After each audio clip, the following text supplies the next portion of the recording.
भगवान गणेश और भगवान परशुराम की कथा हिंदू धर्म में एक महत्वपूर्ण स्थान रखती है। यह कथा हमें संयम, कर्तव्य और शक्ति के सही उपयोग का महत्व सिखाती है। भगवान परशुराम भगवान विष्णु के छठे अवतार माने जाते हैं। वे एक महान योद्धा, ऋषि और ब्राह्मण थे, जिनका उद्देश्य धरती से अधर्म और अन्याय का नाश करना था। उन्होंने अपनी तपस्या और शक्ति से शिवजी से दिव्य परशु कुल्हाड़ी प्राप्त किया था। दूसरी ओर भगवान गणेश को प्रथम पूज्य देवता माना जाता है, जो बुद्धि, ज्ञान और धैर्य के प्रतीक हैं। इस कथा में भगवान गणेश और परशुराम जी के बीच संघर्ष हुआ, जिसमें गणेश जी का एक दांत टूट गया। आइए विस्तार से इस कथा को जानते हैं। एक बार भगवान परशुराम भगवान शिव के दर्शन करने के लिए कैलाश पर्वत पहुंचे।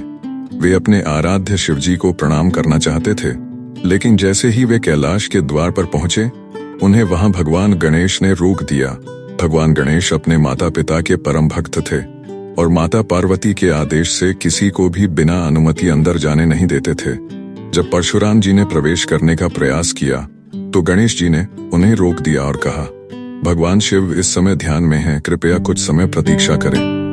परशुराम जी को यह बात स्वीकार नहीं हुई। वे भगवान शिव के प्रिय शिष्य थे और उन्हें अपने गुरु के दर्शन तुरंत करने थे।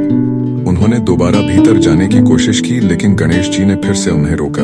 भगवान परशुराम को यह लगा कि गणेश जी अहंकारवश उन्हें रोक रहे हैं। वे क्रोधित हो गए और बोले, गणेश, तुम मुझे रोकने का साहस कैसे कर सकते हो? मैं भगवान शिव का शिष्य हूँ और उनके दर्शन के लिए आया हूँ। मुझे कोई नहीं रोक सकता।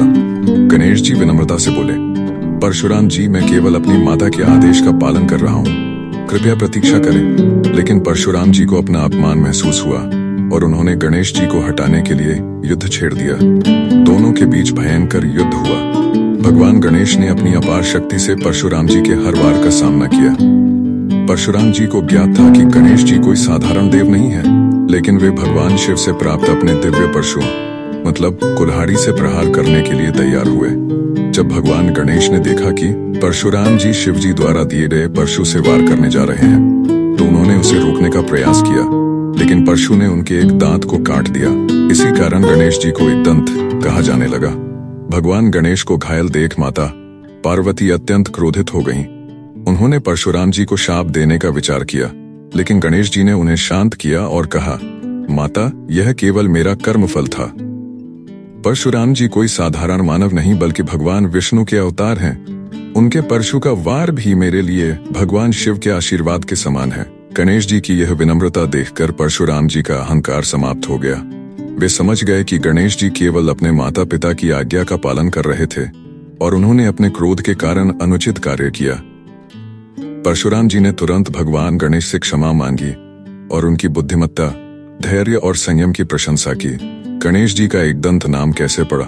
इस घटना के बाद से भगवान गणेश को एक दंत कहा जाने लगा, जिसका अर्थ है एक दांत वाला। यह नाम गणेश जी की शक्ति, धैर्य और त्याग का प्रतीक बन गया। भगवान गणेश और परशुराम जी की यह कथा हमें सिखाती है कि क्रोध में लिए गए निर्णय गलत हो सकते हैं और हमें संयम और धैर्य से काम लेना चाहिए। यह कथा यह भी दर्शाती है कि सच्चा बल केवल बाहुबल में नहीं, बल्कि बुद्धि और विवेक में होता है।